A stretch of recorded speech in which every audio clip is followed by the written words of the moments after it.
Hello students, आपके अपने channel economics गुरुजी में एक बार फिर से स्वागत है। पिछले दो वीडियोस से हम पूर्ति के उदाहरण जो चैप्टर नंबर 5 उसकी स्टडी कर रहे हैं और इसी सीक्वेंस में आगे बढ़ते इस चैप्टर को आज हम पूरा करेंगे। अभी तक आपने उन दोनों वीडियोस को नहीं देखा है तो पार्ट 1 एंड पार्ट 2 इन दोनों वीडियोज़ के लिंक आपको इस वीडियो के डिस्क्रिप्शन मिल जाएंगे। पहले आप उन वीडियोज़ को जरूर देखें ताकि इससे रिलेटेड जो बेसिक टर्म्स आपको समझ में आ सकें और आज हम इस वीडियो में जो पढ़ेंगे वो आप कॉन्सेप्ट अच्छे से समझ सकें। ठीक है, तो बढ़ते हैं आगे, देखते हैं कि ये जो लास्ट पार्ट है पूर्ति मात्रा में परिवर्तन अथवा पूर्ति वक्र पर परिवर्तन या पूर्ति में परिवर्तन क्या है, इसके हम डिटेल में समझेंगे। तो जनरली दो कॉन्सेप्ट होते हैं, एक तो पूर्ति मात्रा में परिवर्तन, दूसरा पूर्ति में परिवर्तन। जैसा कि हमने चैप्टर नंबर 3 में देखा था, मांग मात्रा में परिवर्तन और मांग परिवर्तन। मांग मात्रा में परिवर्तन किस कारण होता था? वस्तु की सिर्फ और सिर्फ कीमत के कारण, जबकि मांग परिवर्तन की किसके कारण होता था? वस्तु की कीमत के अलावा अन्य तत्व, जो भी तत्व थे उन सभी तत्वों में यदि परिवर्तन हो रहा है तो उस स्थिति में मांग में परिवर्तन देखने को मिलता है। ठीक है, तो कुल मिलाकर क्या है कि जब वस्तु की कीमत परिवर्तन होता है तो मांग मात्रा बदलती थी, जब वस्तु की कीमत के अलावा अन्य तत्व परिवर्तन होता है तो वस्तु की मांग बदलती थी।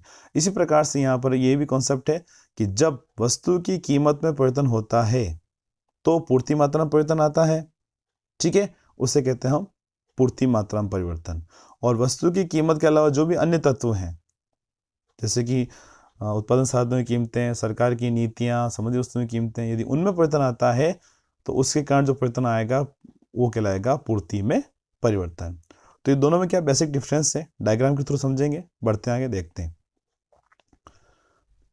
जब पूर्ति मात्रा में परिवर्तन केवल वस्तु की कीमत के कारण होता है, जब भी पूर्ति मात्रा बदलती है किसके कारण? सिर्फ और सिर्फ वस्तु की कीमत के कारण, तो उसे पूर्ति का विस्तार या संकुचन कहते हैं। विस्तार या संकुचन क्या होता है अभी आगे देखेंगे अपन। इस दशा में एक ही वक्र पर एक बिंदु से दूसरे बिंदु पर संचलन होता है, अतः पूर्ति तालिका में कोई परिवर्तन नहीं होता है, अतः पूर्ति मात्रा में परिवर्तन केवल उस वस्तु की कीमत में परिवर्तन के कारण ही होता है। तो जैसा कि अभी हमने देखा कि ये दो प्रकार का हो सकता है, एक तो होता है विस्तार, दूसरा होता है संकुचन। तो ये विस्तार और संकुचन क्या है इसको हम डिटेल में यहाँ पर समझते हैं। पहले मैं आपको डायग्राम बता देता हूँ, फिर आपको परिभाषा अपने आप समझ में आ जाएगी। डायग्राम आप देख रहे हैं कि जब वस्तु की कीमत 2 रुपये प्रति किलोग्राम है तो उस स्थिति में पूर्ति कितनी हो रही है? 10 किलोग्राम। और जब वस्तु की कीमत 2 रुपये से बढ़कर 10 रुपये प्रति किलोग्राम हो जाती है तो उस स्थिति में पूर्तिकर्ता द्वारा पूर्ति बढ़ा दी जाती है। वो कितने हो गई? 10 से बढ़कर 30 किलोग्राम। तो क्या देखा हमने कि पूर्तिकर्ता या विक्रेता एक ही पूर्ति वक्र, पहले बिंदु ए पर था। ठीक है, जब कीमत बढ़ी तो उस स्थिति में उसने पूर्ति की मात्रा को बढ़ा दिया, 10 से बढ़ाकर 30 कर दिया, तो उसी वक्र पर वो नीचे से ऊपर की ओर गमन कर रहा है। देख रहे हैं, पहले बिंदु ए पे था, अब वो बिंदु बी पर आ गया है और इस स्थिति में इसको कहेंगे पूर्ति में विस्तार। क्या कहेंगे इसे हम? पूर्ति में विस्तार या पूर्ति का विस्तार भी कहते हैं, ध्यान रखिएगा। पूर्ति में विस्तार या पूर्ति का विस्तार भी कहते हैं। ये कब होता है? सिर्फ और सिर्फ वस्तु की कीमत परिवर्तन कारण। जब कीमतें बढ़ जाएं उस स्थिति में पूर्ति मात्रा में वृद्धि हो जाती है और पूर्तिकर्ता एक ही पूर्ति वक्र पर नीचे से ऊपर की ओर गमन करता है। ठीक है, तो ये परिभाषा आप देख सकते हैं यहाँ पर।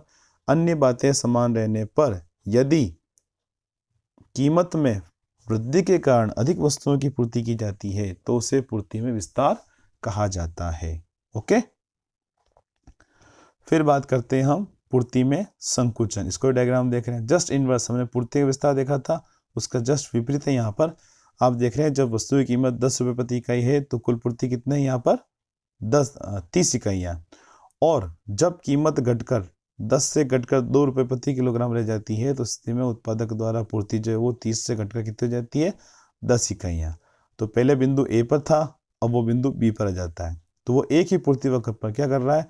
ऊपर से नीचे की ओर गमन कर रहा है। इसे कहते हैं हम पूर्ति में संकुचन। क्या कहेंगे इसे हम? पूर्ति में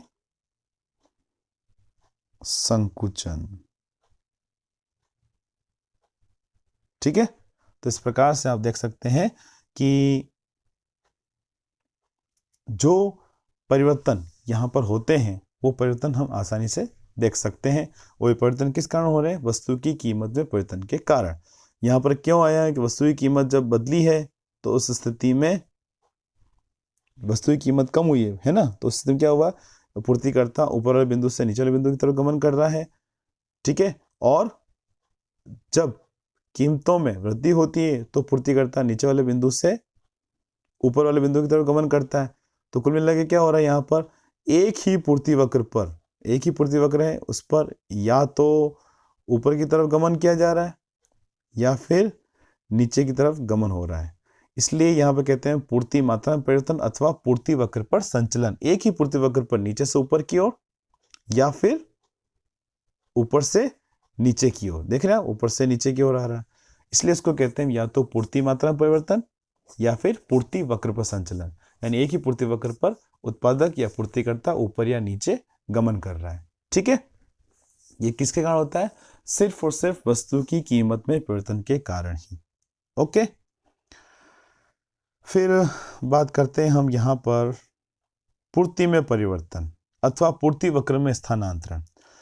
जब वस्तु की कीमत के अलावा अन्य तत्वों में परिवर्तन हो। अन्य तत्व कौन से, सरकार की नीतियां, तकनीक, फर्मों की संख्या, उत्पादन साधनों की कीमतें, उत्पादन साधनों की गुणवत्ता, परिवहन के साधन, इन सभी में परिवर्तन होता है तो पूर्ति वक्र बदल जाता है, ठीक है। यानी कीमत स्थिर रहते हुए इनमें अगर अनुकूल या प्रतिकूल परिवर्तन होता है तो उस स्थिति में पूर्ति वक्र ही पूरा शिफ्ट हो जाता है। इसलिए यहाँ पर पूर्ति वक्र में परिवर्तन अथवा पूर्ति वक्र में स्थानांतरण अथवा पूर्ति वक्र में वृद्धि कमी अथवा पूर्ति वक्र में शिफ्ट, ये सभी जो टॉपिक हैं सभी टॉपिक एक ही एग्जाम में आते हैं, तो आपको कंफ्यूज नहीं होना है। तो ये क्या बताता है, पूर्ति वक्र में परिवर्तन वस्तु विशेष की कीमत में परिवर्तन से नहीं बल्कि अन्य कारणों से परिवर्तन होने से उत्पन्न होता है, जैसे तकनीकी परिवर्तन, संबंधित वस्तुओं की कीमतें, कर नीति, विशेष अवसर, उत्पादन साधनों की कीमतें, ये सभी दे रखे। ये सभी क्या है, वस्तु की कीमत के अलावा अन्य तत्व हैं जो वस्तु की पूर्ति को प्रभावित करते हैं, ठीक है। अब यदि वस्तु की कीमत के अलावा अन्य तत्वों में अनुकूल परिवर्तन होता है तो उस स्थिति में क्या होगा, पूर्ति बढ़ जाएगी, पूर्ति वक्र आगे की तरफ खिसक जाएगा। ये आपके सामने डायग्राम है, इसमें आप देख रहे हैं वस्तु की कीमत P है, पहले उत्पादक E बिंदु पर पूर्ति कर रहा है और वस्तु की कीमत स्थिर रहते हुए यदि फर्मों की संख्या बढ़ जाए तो क्या होगा, वस्तु की कीमत तो वही रहेगी और उस स्थिति में कुल पूर्ति मात्रा जो वो बढ़ जाएगी और नया पूर्ति वक्र में मिल जाएगा। पहले उत्पादक बिंदु E पे था, अब आ जाएगा वो E1 पर। पहले उत्पादक के लिए पूर्ति वक्र कौन सा था, SS, वो अब नया हो जाएगा S1। तो आप देख रहे हैं पुराने पूर्ति वक्र से नए पूर्ति वक्र की तरफ स्थानांतरण हो रहा है। इसे कहते हैं हम पूर्ति में वृद्धि। क्या कहेंगे हम, पूर्ति में वृद्धि। ये कब होता है, वस्तु की कीमत के अलावा अन्य तत्वों में अनुकूल परिवर्तन के कारण। जस्ट इसके विपरीत, जब वस्तु की कीमत के अलावा अन्य तत्वों में प्रतिकूल परिवर्तन होता है, ठीक है, वस्तु की कीमत के अलावा अन्य तत्वों में प्रतिकूल परिवर्तन होता है। देख रहे हैं आप यहाँ पर कीमत स्थिर है, उत्पादक बिंदु E पर है, इतनी पूर्ति वो कर रहा है, OQ पूर्ति कर रहा है। और यदि बाजार में वस्तुओं को उत्पादन करने वाले फर्मों की संख्या घट जाए, पहले से कम हो जाए, तो इस में क्या होगा, अब उत्पादक पूर्ति मात्रा कम कर देगा। वो E पे था, अब वो E1 पर आ गया है। देख रहे हैं आप, पहले OQ वस्तु का कुल उत्पादन हो रहा, पूर्ति हो रही थी, अब सिर्फ OQ1 होगी, पहले से कम हो जाएगी। जो यहाँ पर जो पूर्ति वक्र है पूर्व स्थिति से पीछे की तरफ खिसक जाएगा, बाईं ओर खिसक जाएगा। इसे कहेंगे हम पूर्ति में कमी।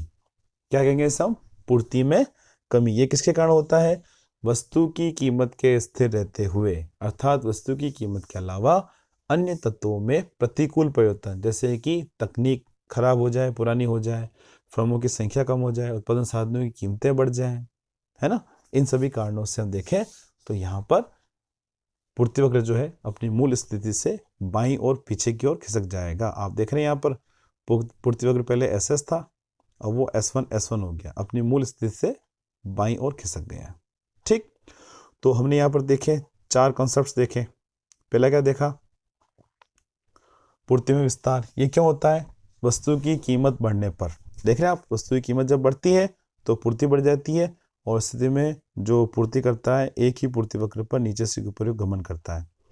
सेकंड, पूर्ति में संकुचन। ये कब होता है, जब वस्तु की कीमत कम होती है, उस स्थिति में पूर्ति भी कम हो जाती है, उत्पादक ऊपर वाले बिंदु से नीचे वाले बिंदु की तरफ गमन करता है। इसे कहते हैं पूर्ति में संकुचन। दोनों स्थिति हम देख रहे हैं आप, उत्पादक एक ही पूर्ति वक्र पर या तो ऊपर से नीचे या नीचे से ऊपर की ओर गमन करता है, इसलिए इसे पूर्ति वक्र पर संचलन भी कहते हैं। फिर उसके बाद हमने देखा पूर्ति वक्र में परिवर्तन, ये कब होता है? वस्तु की कीमत के अलावा अन्य तत्वों में परिवर्तन के कारण। वस्तु की कीमत के अलावा अन्य तत्वों में यदि अनुकूल परिवर्तन होता है तो पूर्ति में वृद्धि। ठीक है, देख रहे हैं आप, यहाँ पर पूर्ति में वृद्धि होगी, पूर्ति वक्र दाईं तरफ खिसक जाएगा, नया पूर्ति वक्र आगे की ओर बनेगा। और जब वस्तु की कीमत के अलावा अन्य तत्वों में प्रतिकूल परिवर्तन होता है, ठीक है, उल्टा परिवर्तन होता है, विपरीत परिवर्तन होता है, तो इस स्थिति में पूर्ति जो है वो कम हो जाती है और पूर्ति वक्र पहले जो अपनी मूल स्थिति में पूर्ति वक्र होता है वह पीछे की ओर खिसक जाता है। ठीक है, तो इस प्रकार से हमने इस वीडियो में इस पूरे चैप्टर को कंप्लीट किया है। आई होप आपको अच्छा समझ आए होंगे। ये बोर्ड में आए क्वेश्चन है, अगर आप नोट करना चाहते हैं तो वीडियो को पॉज करके नोट कर सकते हैं, आपके बहुत काम आएंगे। मैंने आपको बताया है कि सबसे मेन बात है कि आपको डायग्राम की प्रैक्टिस अच्छे से करनी है। डायग्राम की आप प्रैक्टिस नहीं करते हैं तो एग्जाम में अच्छे मार्क्स नहीं ला पाएंगे। डायग्राम आपके क्लियर हैं तो कॉन्सेप्ट ही अपने आप क्लियर हो जाएंगे। तो डायग्राम की प्रैक्टिस आपको अच्छे से करनी है, एक कॉपी बनानी है, उन कॉपीज में चैप्टर वाइज जो भी हेडिंग आ रहे हैं, टॉपिक आ रहे हैं, टॉपिक के डेफिनेशन के साथ डायग्राम आपको बनाने, ताकि आपको फायदा मिलेगा, इसका जरूर मिलेगा। तो जो भी कॉन्सेप्ट्स इस वीडियो में समझे हैं, अगर आपको अच्छे लगे तो लाइक जरूर करें।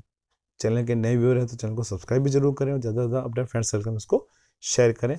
ठीक है, मिलते हैं नेक्स्ट वीडियो में। हम शुरू करेंगे अब मैक्रो इकोनॉमिक्स। ठीक है, मैक्रो इकोनॉमिक्स की जो नेशनल इनकम वाले जो यूनिट है, राष्ट्रीय आय, उसको हम स्टार्ट करेंगे। तो आई होप इस चैप्टर से रिलेटेड जो तीनों वीडियोस हैं वो आपको अच्छे समझ में आए होंगे। इसके ऊपर की तरफ बढ़ते हैं, पूरा वीडियो हम देखते हैं, सब पूरा चैप्टर हम देख लेते हैं। देख रहे हैं आप, कोई भी नोट अगर आप करना चाह रहे हैं तो उसको पॉज करके आसानी से कर सक रहे हैं। ठीक है, सबसे पहले हमने क्या देखा था, पूर्ति किसे कहते हैं, उसके बाद पूर्ति तालिका किसे कहते हैं, ये शुरू से देखते हैं अपन, आपको समझ में आ जाएगा। ये देखा था हमने पूर्ति किसे कहते हैं, पूर्ति का फिर दो भागों में, व्यक्तिगत पूर्ति, बाजार पूर्ति। फिर अनुसूची दो प्रकार की होगी, व्यक्तिगत पूर्ति तालिका और बाजार पूर्ति तालिका। फिर पूर्ति तालिका को वक्र बनाते हैं तो पूर्ति वक्र बन जाएगा, ये भी दो प्रकार का था, व्यक्तिगत पूर्ति वक्र और सेकंड बाजार पूर्ति वक्र। फिर हमने पूर्ति फलन के बारे में समझा। पूर्ति फलन वस्तु की पूर्ति और उसके विभिन्न निर्धारकों के बीच में फलनात्मक संबंध को बताता है, और ये विभिन्न निर्धारक थे, हमने इसके डिमांड डिटेल में समझा था। वस्तु की बाजार कीमत, संबंधित वस्तुओं की कीमतें, वस्तु के उत्पादन साधनों की कीमतें, तकनीक अथवा प्रौद्योगिकी परिवर्तन, फर्मों का उद्देश्य, कीमत संबंधित भावी संभावनाएं, सरकारी नीति, फर्मों की संख्या, विशेष अवसर, है ना, आगतों की गुणवत्ता, परिवहन लागतें। फिर पूर्ति के नियम के बारे में पढ़ा था, डायग्राम देखा है इसका, उसकी मान्यताएं कौन सी वो समझी, अपवाद क्या है वो देखें, पूर्ति का नियम लागू क्या होता है वो देखा। फिर उसके बाद आज इस वीडियो में हमने समझा कि पूर्ति में विस्तार कैसे कहते हैं, इसका डायग्राम क्या है, पूर्ति में संकुचन, इसका डायग्राम, फिर पूर्ति में वृद्धि, उसका चित्र, और पूर्ति में कमी और उसका चित्र। तो आई होप सभी टॉपिक आपको अच्छे समझ में आ गए हैं। नहीं आए हैं तो सभी वीडियोस को देखिए, जरूर समझ में आएंगे।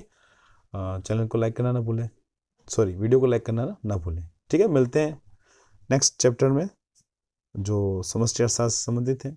Thank you, thanks for watching. नमस्कार गुरु जी, बाय बाय।